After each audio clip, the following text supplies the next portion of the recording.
But first, joining me is Julianne and Michael Cusick. Julianne stayed with Michael even after he had told her he had been seeing prostitutes and using porn compulsively. Julianne, I want to start with your story.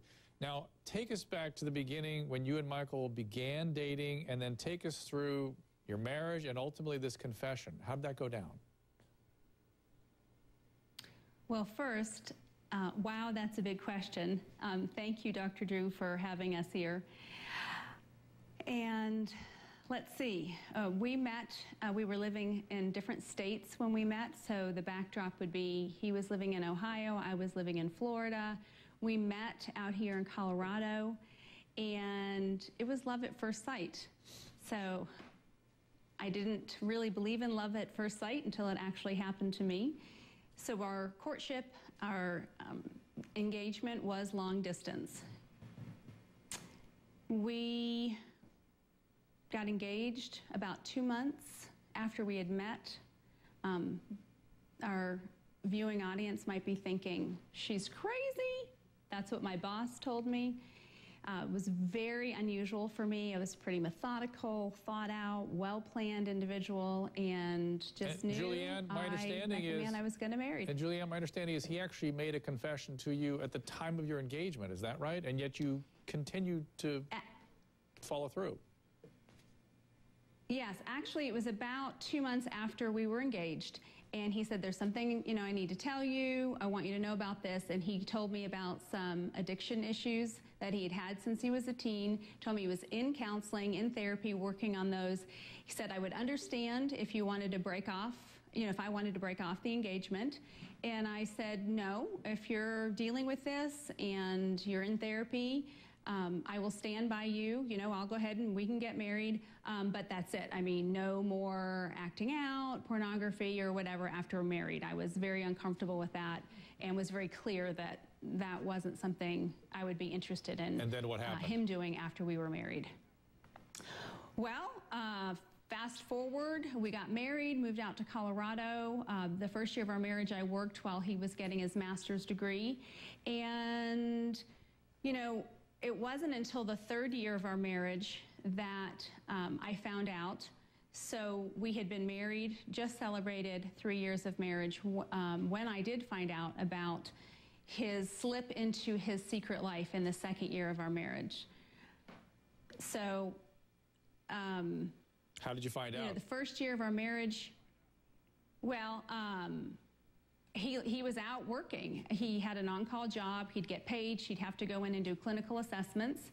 And I was back at the apartment, got a call. He was out. He called me, and he said, I've got a second call that I'm going to stay out for. So no problem. Until 20 minutes later, he walked in the front door. And I said, wait a minute. What are you doing home? And he said, I was done with my call. And I said, how could you be done with your call? You just told me you had a second call.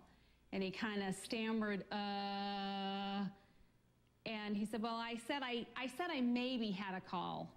I knew that was a lie. I said, you don't maybe have a call. You either have a call or you don't have a call. Did you already have some sort of instinct that something was really wrong? I mean, to just nail him because of a, sort of inconsistency in where he said he was going, but to really zero in, you must have known something was up.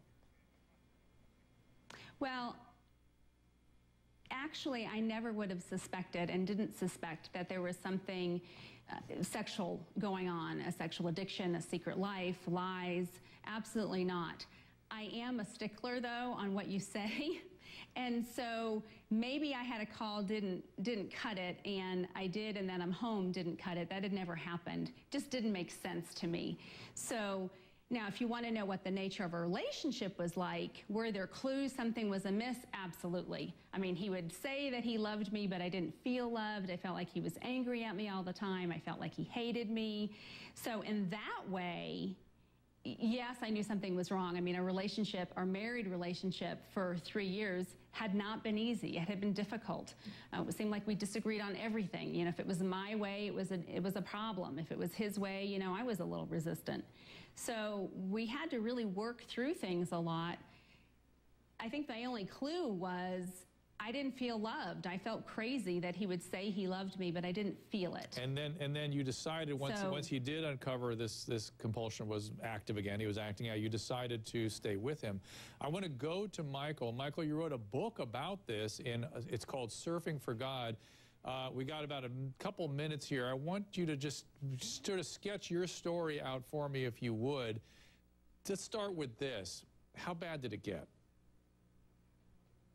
It got really bad, Dr. Drew. I was, the background very quickly is I was born into an Irish Catholic alcoholic family. My father didn't get sober until the 2nd grade. And in that family, through an uncle, I was sexually abused, and that profoundly confused me in terms of sexuality and intimacy, and shame was embedded deep inside of me. And I was utterly ill-equipped as I went through my adolescence and into early adulthood to have an intimate relationship with another human being.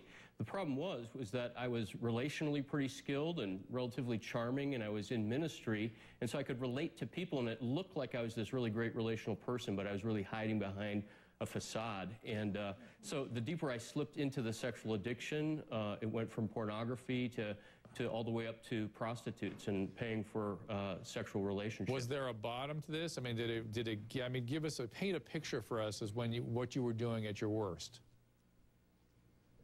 The bottom really was the day that I was discovered, July 10th, 1994. No, I'm not. I guess that's not my.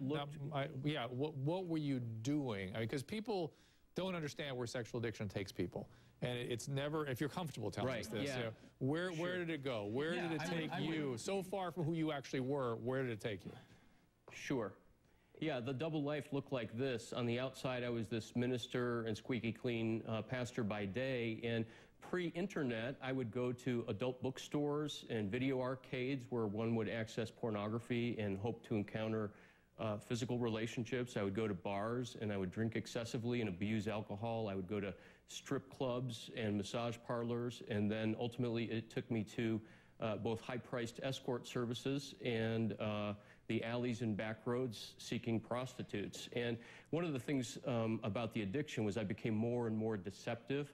I would take very, very long lunch hours, and I would try to be deceptive as to where I was, and I would have to drink on my lunch hour as a way of dealing with the shame and the anxiety, and I really, really became very out of control. Okay, guys, thank you for sharing the story. We're going to talk more about the story from Michael and Julianne's perspective.